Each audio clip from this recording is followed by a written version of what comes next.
करता मैं खत्म हो जाएगा, कर रहा हूँ। ओके, सो ऑपरेटिंग सिस्टम स्टार्ट करते हैं। मैं सिलेबस बता देता हूँ पहले। तो हमें पढ़ना है what is operating system, generations of operating system, जो सबसे बोरिंग लगता है मुझे, थ्योरी पार्ट याद रखना क्या क्या आया था, क्या क्या नहीं आया था, किस ईयर में आया था, types of operating system, multi programming. और कोई ज्वाइन करना चाहता है? Hold on, Nikhil. Network operating system, distributed operating system, फिर है functions of operating system, process management, memory management, file management, processes, process states, implementation of processes, context switching, threads, process scheduling, scheduler क्या होता है, life cycle क्या होती है process की, types कितने तरह के होते हैं, long term scheduler, short term scheduler, medium term. फिर एल्गोरिदम करेंगे जो कि एग्जाम में आता ही आता है, आना ही आना है इसको, solving problem, there is no way it's not gonna come. Preemptive scheduling के साथ non preemptive, first come first serve, SJF, RR, हमारे उसमें भी था ये असाइनमेंट में। शॉर्ट टर्म मतलब इसमें से किसी पे भी क्वेश्चन आ जाएगा, कहेगा कि अच्छा ये एल्गोरिदम से सॉल्व करो, इसको एसजीएफ से करो या फिर आरआर से करो। फिर इंटर प्रोसेस कम्युनिकेशन, ये भी एक इम्पॉर्टेंट टॉपिक है। Shared memory system, message passing पे भी आता है question. Inter process synchronization, mutex, bakery's algorithm पे आता है, हाई चांसेस आने के। फिर problem solving in concurrent programming, producer consumer problem, locks deadlocks पे क्वेश्चंस आते हैं। Characteristics, mutual exclusion, hold and wait condition, no primitive, circular wait, memory management, overlay swapping पे आता है क्वेश्चन, पेजिंग पे आता है, virtual memory, demand paging, thrashing पे क्वेश्चंस आते हैं। ठीक है, फाइल मैनेजमेंट, रेड पे क्वेश्चंस आते हैं एग्जाम में, पिप से। ये सब पेपर्स के क्वेश्चंस हैं जो लास्ट के 4-5 साल के पेपर मैंने निकाले हैं ना, उसमें से। और ये सारा सिलेबस में अपने। सिक्योरिटी मॉडल पे क्वेश्चन आता है, बेल ला पैजुला, ये इंपॉर्टेंट क्वेश्चन है। ठीक है, तो अभी स्टार्ट करते हैं शुरू से, let's move on. So what is an operating system? किसी को पता है क्या है ऑपरेटिंग सिस्टम? तो मुझे नहीं लगता है क्वेश्चन एग्जाम में आया कि what is operating system, but I think हम पढ़ रहे हैं तो एटलीस्ट पता होना चाहिए कि व्हाट इज ऑपरेटिंग सिस्टम। तो it's a system software that manages computer hardware and software resources. Simple way में अगर कहा जाए तो इट्स अ सिस्टम सॉफ्टवेयर जो कि हार्डवेयर और सॉफ्टवेयर को मैनेज करता है। और ये कौन कौन सी सर्विसेज प्रोवाइड करता है? जैसे डॉस हो गया, यूनिक्स है, विंडोज, मैकिन्टॉश, ये सारी चीजें के लिए सर्विसेज प्रोवाइड करता है। तो ऑपरेटिंग सिस्टम का अगर ड्रॉ किया है तो कुछ इस तरह से होता है। यूजर है जो एप्लीकेशंस को एक्सेस करता है, जो कि ऑपरेटिंग सिस्टम से कनेक्टेड है और वो हार्डवेयर से हैं। तो we have 4 main components: hardware, operating system, application software और यूजर्स। ऑपरेटिंग सिस्टम ये 4 चीजों से बना है। तो operating system manages all of the software and hardware on the computer and controls the execution of the user's program. ठीक है, तो आई थिंक मोटे मोटे तौर पे हमें समझ में आ गया कि ऑपरेटिंग सिस्टम क्या होता है। तो I want one of you guys to just explain what is an operating system. Operating system एक ऐसा सॉफ्टवेयर है जिसपे अदर सॉफ्टवेयर्स रन कर सकते हैं बेसिकली। और operating system is like infrastructure जिसमें बाकी सॉफ्टवेयर्स क्या कर सकते हैं, और ये वेरी कर सकते हैं, जैसे विंडोज, लिनक्स, फिर मैक हो गया, सबके लिए अलग अलग है, अवेलेबिलिटी है according to requirement. Right, simple word में कहा जाए तो ये सॉफ्टवेयर और हार्डवेयर को मैनेज करने में हेल्प करता है और यूजर के प्रोग्राम को कंट्रोल करता है, उसकी एग्जीक्यूशन को। ठीक है, ये लास्ट वाला जो है इसमें पूरा आ गया उसका मीनिंग। ठीक है, let's move on. Generation operating systems पे क्वेश्चन है एग्जाम में। फर्स्ट जनरेशन, अब पता नहीं कैसे याद रहेगा, रोज रिवाइज करना पड़ेगा तब शायद याद होगा। बट मैंने देखा कि 15-15 साल की गैप पे से है, ऑलमोस्ट लाइक 45 से स्टार्ट होता है, 45-55 फर्स्ट जनरेशन है। इस जनरेशन में वैक्यूम ट्यूब्स थे, प्लग बोर्ड्स थे। From where you got this PPT? You prepared it by yourself? I prepared it, yes. Wow, wow, okay. Quite some time in preparing. Okay, transistors and batch system. 55 to 65 ये 10 साल का gap है ना, 15 का है या 10 का है? ओके 65 ये 15 का है। Integrated circuits and multi programming. और 1980 से लेके अब तक जो है पर्सनल कंप्यूटर्स का जनरेशन है। पहले वैक्यूम ट्यूब्स और प्लग बोर्ड स्टार्ट हुए थे, फिर ट्रांजिस्टर्स एंड बैच सिस्टम, फिर integrated circuits and multi programming, और अभी जो है जनरेशन वो पर्सनल कंप्यूटर का जनरेशन है। तो वैक्यूम ट्यूब्स पहले कुछ इस तरह से दिखते थे, प्लग बोर्ड्स दिखते थे इस तरह से, और पंच कार्ड्स। और भी कोई ज्वाइन कर रहा है? लेट मी सी कौन है। शायद आज नए लोग कुछ ज्वाइन करने लगता है। Okay second generation 55 to 60 transistors and batch systems इसमें हुए थे invent.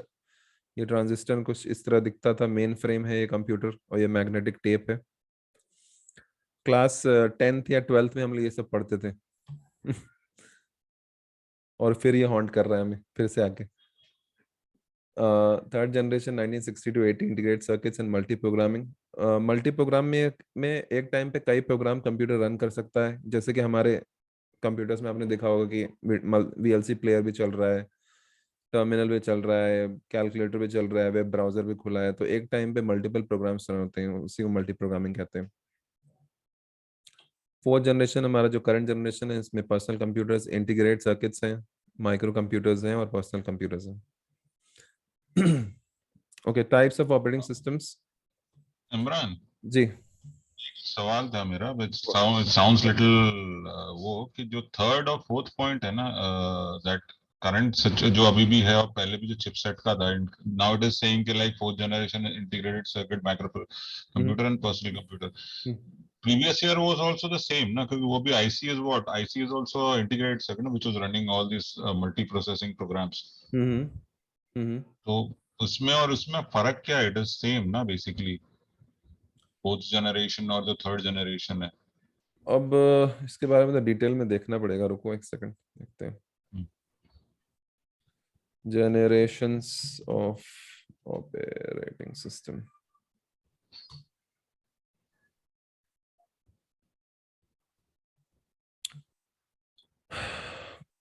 Until 1960, there were two types of computer systems, scientific and commercial.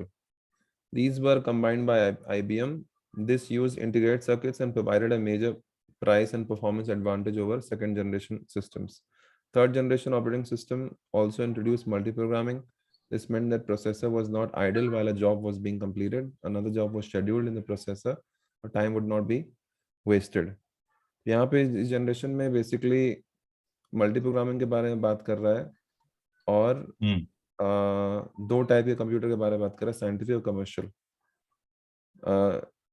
जहां पे इंटीग्रेटेड सर्किट्स यूज होते थे। ठीक है, ये थर्ड में बात कर रहा है। अभी फोर्थ में देखते हैं। पर्सनल कंप्यूटर में easy to create development of large scale integrated circuit. तो मुझे लगता है इंटीग्रेटेड सर्किट दोनों में था, लेकिन फोर्थ जनरेशन में personal computers integrated circuit use करने लगे, और यहाँ पे साइंटिफिक और कमर्शियल यूज कर रहे थे। शायद पर्सनल कंप्यूटर नहीं इंट्रोड्यूस हुआ होगा, ये हो सकता है उसका reason. These were chips containing thousands of transistors। तो एक्सप्लेन किया है इंटीग्रेटेड सर्किट क्या है। Because of these microcomputers were much cheaper than the mini computers, and that made it possible for single individual to own them। ठीक है, तो पहले मुझे मोटे मोटे तौर पे यही समझ में आ रहा है कि साइंटिफिक और कमर्शियल अवेलेबल थे पहले, जो कि इंटीग्रेटेड सर्किट यूज करते थे, लेकिन वो अफोर्डेबल नहीं थे लोगों के लिए, काफी महंगे थे। तो माइक्रो कंप्यूटर्स, पर्सनल कंप्यूटर्स जो हैं वो भी यूज कर रहे हैं इंटीग्रेटेड सर्किट, लेकिन people could afford that and use it for their personal use. Advent of personal computer led to the growth of networks। तो नेटवर्क का ग्रोथ हुआ उस टाइम पे, and this created network operating system and distributed operating system। The users were aware of the network while using the network operating system and could log into remote machines and copy files from one machine to another। तो personal computer growth की वजह से people were able to use network operating system and distributed operating system। तो ये है, तो कुछ थोड़ा बहुत आइडिया मिला दोनों में difference. Anand, can you hear me? Sorry, my mic was off and I was talking। मैं बोला पहले साइंटिफिक और एक वो था, and the prices were higher। Yeah, Correct. It was not affordable for a common man. I think you went on mute, or you dropped only. He's joined in. Let me unmute him. Yeah. Carry on. Yeah, I was saying like in the third generation there were two basically. One was a scientific and and one was, I think so, the normal one, which used to be very Commercial. expensive at the time. Yeah, commercial one, which used to be expensive at that time. And later on, these two things became one, and the prices also went down when the processor and all things become one. So I think so. अब network operating system और ये सारी चीज भी introduce हो गई इसमें fourth generation में. So Correct. Correct. that was the main aim of fourth generation. Correct. Correct. वो बोलते हैं ना कि टीवी पहले आता है तो बहुत महंगा बिकता है, then when it becomes, the price has been recovered, so it becomes cheaper. So it's the same funda like that. पहले Absolutely. prices were little higher side. Yeah. Exactly, I agree. और आई थिंक इसी तरह discuss करके ही चीजें याद होंगी, क्योंकि ऐसे थ्योरी अगर रटने बैठेंगे तो नहीं याद होने वाला. एटलीस्ट हम लोग एग्जाम टाइम पे कुछ लिख पाएंगे इसके बारे में. So that's why these group studies are important, because discuss करके एटलीस्ट वो दिमाग में बैठ जाएगा. अभी तुमने क्वेश्चन पूछा तो अपने डिस्कस किया क्या डिफरेंस. तो ask more questions, get yourself involved. जितना इन्वॉल्व करेंगे अपने आप को, उतना हमें ज्यादा इस सेशन से फायदा होगा. Okay, so let's move on. Types of operating system. Multi-programming, जिसमें single processor executes multiple programs. Multiprocessing, multiple processes execute multiple programs simultaneously. ठीक है, इसमें simultaneously होता है multiple process. यहाँ पे single processor जो होता है वो multiple programs execute करता है. Network operating system, which is a collection of physically interconnected computers where each machine runs an entire operating system. हर एक machine अपना खुद का operating system run करती है. Distributed operating network operating system is one source where you have the OS installed and multiple system. Okay. नहीं, हर एक machine पे अपना उसका ऑपरेटिंग सिस्टम रन कर रहा है, लेकिन हर एक मशीन आपस में दूसरे मशीन से कनेक्टेड है, फिजिकली इंटरकनेक्टेड है. ठीक है, ये नेटवर्क है. डिस्ट्रीब्यूटेड में क्या है? Collection of network connected independent computers where entire operating system is itself distributed across the network. तो operating system multiple computers पे distributed है, तो I think वो interdependent हो गया एक दूसरे से. मे बी वो एक दूसरे के बिना नहीं चल सकता, उसको शायद एक दूसरे से हमेशा कनेक्टेड रहना ही पड़ेगा. Okay. I think let's because this is important, multi-programming, multiple. Why I'm asking this question, जब ये DOS था ना, DOS में when I used to be, जब ये मैं देखता था तो there used to be one PC like a server जहाँ पर ये DOS इंस्टॉल होता था और बाकी नेटवर्क पे सारे रहते थे, and used to be login किया and you start working on that with the Fox-based workflow उस time पे. I think that was distributed operating system. हाँ, क्योंकि अगर बाकी पे नहीं है और वो बाकी कंप्यूटर्स उसको यूज कर पा रहे हैं तो फिर डिस्ट्रीब्यूटेड हुआ, इन माय ओपिनियन. ओके. क्योंकि हो सकता है कुछ सॉफ्टवेयर, कुछ ऑपरेटिंग सिस्टम दूसरे पे हो इंस्टॉल्ड, लेकिन बाकी कंप्यूटर्स को यूज कर सकते हैं. तो यहाँ पे entire operating system is distributed across the network, और यहाँ पे हर एक पे और अपना खुद का ऑपरेटिंग सिस्टम वो है. तो Sumaiya, let's can you explain this multi-programming, just the two ones, multi-programming and multiprocessing, दोनों में क्या difference है? Multi-programming operating system has a single processor or CPU which executes multiple programs. And the multiprocessing system has multiple processors that execute multiple programs simultaneously. Correct. इसको याद रखने का सीधा तरीका ये है, देखो यहाँ पे आ रहा है मल्टी प्रोग्रामिंग और यहाँ पे मल्टीपल प्रोग्राम्स है, तो इसी से हम फाइंड आउट कर सकते हैं कि वो क्या हो रहा है. मल्टी प्रोग्रामिंग में मतलब मल्टीपल प्रोग्राम्स रन कर रहे हैं लेकिन सिंगल प्रोसेसर से. अब यहाँ मल्टी प्रोसेसिंग मतलब मल्टीपल प्रोसेसर्स, उससे हमें आइडिया लग गया. अच्छा ठीक है, मल्टीपल प्रोसेसर है, उसमें भी मल्टीपल प्रोग्राम है, लेकिन साइमल्टेनियसली कई प्रोग्राम मल्टीपल प्रोसेसर्स रन कर रहे हैं, और यहाँ पे सिंगल जो है वो मल्टीपल रन कर रहे हैं. तो ये दोनों में डिफरेंस है. Okay, let's go with Sachin. Can you explain difference between network operating system and distributed operating system? Okay, in network operating system, collection of physical interconnected computer where each machine run an entire operating system. And distributed operating system, collection of network connected independent computer where the entire operating system is itself distributed across the network. मतलब basically, yeah, sorry, itself distributed across the network. Yeah, right. Basically मतलब physical interconnected है, लेकिन एक ही machine में operating system है और जो सब रन कर रहा है. मैं कंफ्यूज हो रहा हूँ, किसकी बात कर रहे हो? फिर से बताओ, स्टार्ट करो फिर यहाँ से, कंफ्यूज हो गया मैं. नेटवर्क ऑपरेटिंग मतलब each and network operating system में ईच एंड एवरी सिस्टम का खुद का ओएस है, लेकिन सब कनेक्टेड है. ठीक है. This network operating system. Distributed operating system में ऑपरेटिंग सिस्टम है एक ही कंप्यूटर में है और फिर उसी को शेयर कर रहे हैं सब लोग. नहीं, वो डिस्ट्रीब्यूटेड ऑपरेटिंग. यहाँ पे entire operating system is distributed across the network. मतलब the network, हाँ, शेयर कर रहे हैं ना same operating system. Multiple computers पे हो सकता है, कोई जरूरी नहीं कि एक ही पे हो. Entire thing is distributed. ठीक है. कनेक्ट दोनों है, कनेक्शन दोनों में है, बस फर्क इतना है यहाँ पे हर एक मशीन पे अपना है और दूसरे वाले में पूरा ऑपरेटिंग सिस्टम डिस्ट्रीब्यूटेड है सारे नेटवर्क पे, तो एक दूसरे का वो यूज कर सकते हैं. ये डिफरेंस है. ठीक है. ओके. हाँ, okay. Cool. Okay, functions of operating system. Process management operating system में क्या क्या काम करता है? बेसिकली प्रोसेस को मैनेज करता है. The CPU executes a large number of programs. While its main concern is execution of users' program, the CPU is also needed for other system activities. These activities are called processes.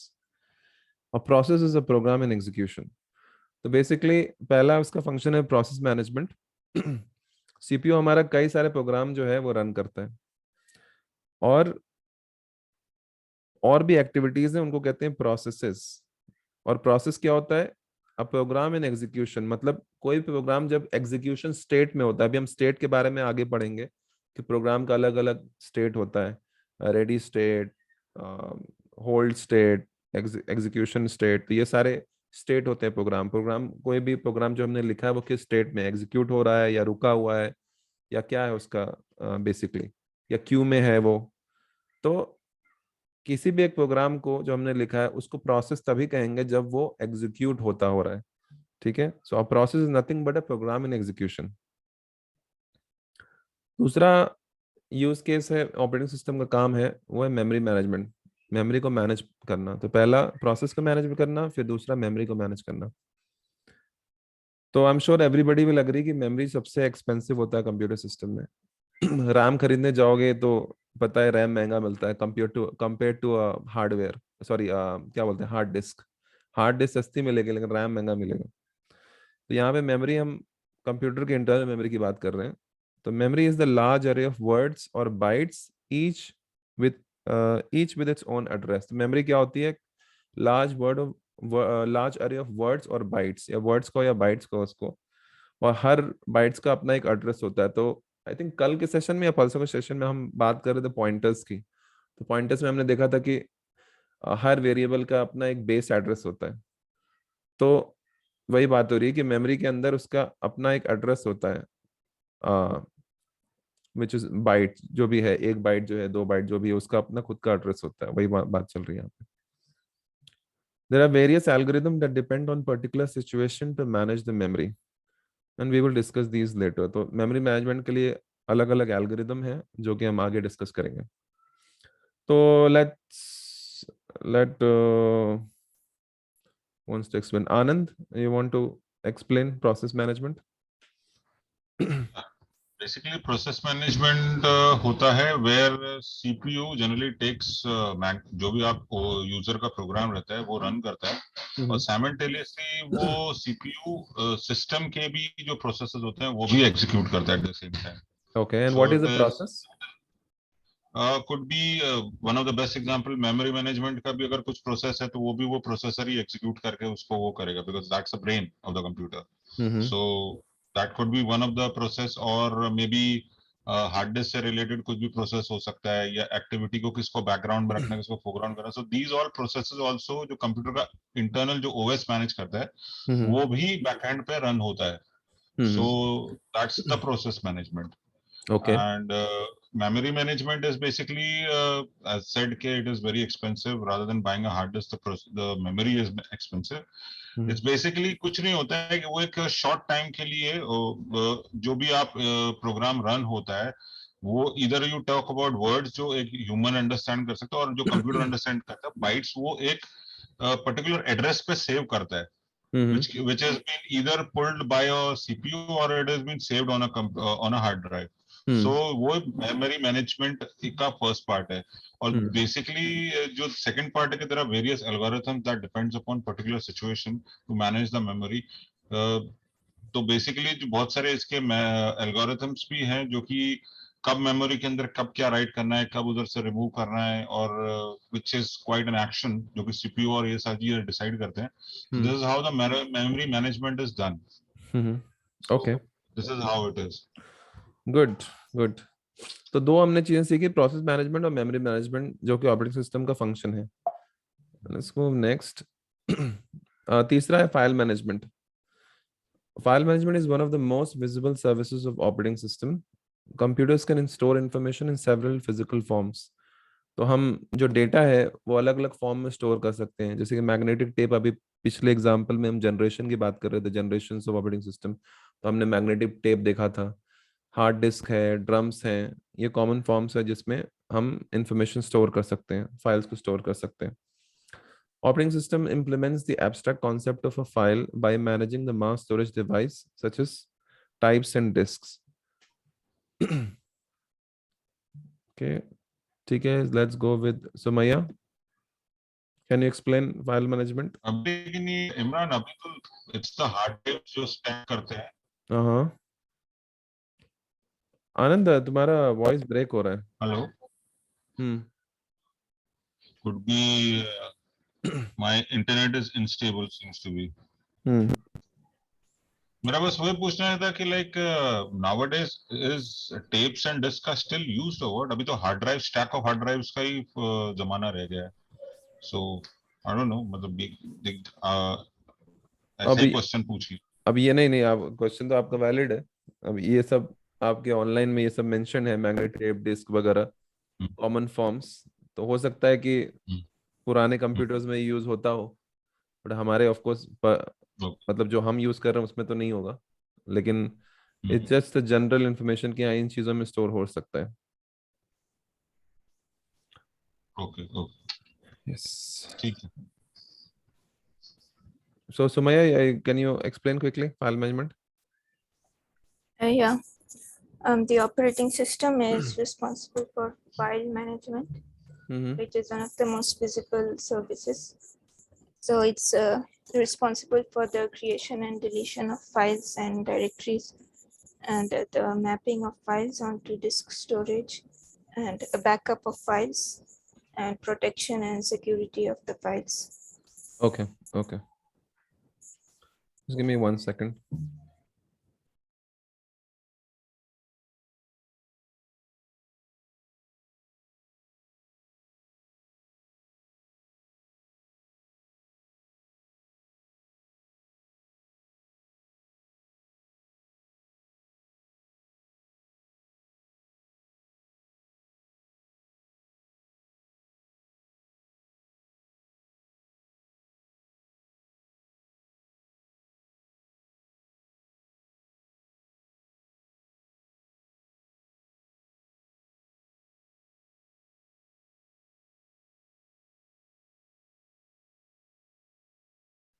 Okay, let's move on. So process हमने already पढ़ा था इसके बारे में कि process nothing but a program in execution. जब कोई programme अपने execution state में होता है उसको process कहते हैं. ओके, तो प्रोसेस के स्टेट की हम बात करने वाले थे. तो प्रोसेस का कई स्टेट होता है.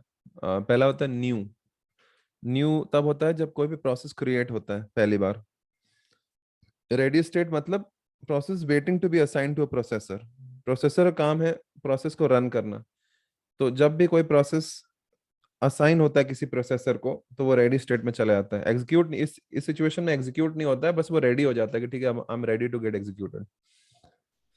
रनिंग, रनिंग मतलब प्रोग्राम प्रोसेस जब कोई रन करता है, instructions are being executed, that's when it's in the running state. Waiting suspended block, process is waiting for some event to occur, किसी इवेंट की वजह से वो रुका हुआ है। जैसे कि फॉर एग्जांपल अभी आप चला रहे थे मीडिया प्लेयर, फिर अचानक से आपने यूट्यूब खोल दिया या फिर कोई और प्रोग्राम खोल दिया, तो पुराने वाले को होल्ड पे डाला आपने, तो पुराना प्रोसेस होल्ड पे चला गया और नया वाला स्टार्ट हो गया। फिर यूट्यूब बंद करके फिर वो वाला चालू किया तो यूट्यूब होल्ड पे चला गया और ये वाला चालू हो गया। तो waiting suspended block multiple reasons की वजह से हो सकते हैं। या कोई एक प्रोग्राम हाई प्रायोरिटी का प्रोग्राम है तो उसको पहले एग्जीक्यूट करना है, तो इस सिचुएशन में ये स्टेट आपका, इस स्टेट में चला जाएगा प्रोग्राम आपका। वो आगे अभी हम पढ़ेंगे डिटेल में कैसे होता है वो। हॉल्टेड, टर्मिनेटेड, प्रोसेस खत्म हो गया एग्जीक्यूट करना तो हॉल्ट हो गया या टर्मिनेट हो गया, तो ये इसका स्टेट है। Okay so Sajjan, can you quickly go through just explain quickly all of these process states? Okay, process state. New. The process is being created.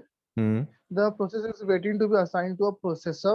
Then instructions are being executed. Then the process is waiting for some event to occur, and the process has finished the execution. Okay. Yeah. Perfect. Implementation of the processes. तो सबसे पहले है context switching. अरे यार running out of time. Context switching,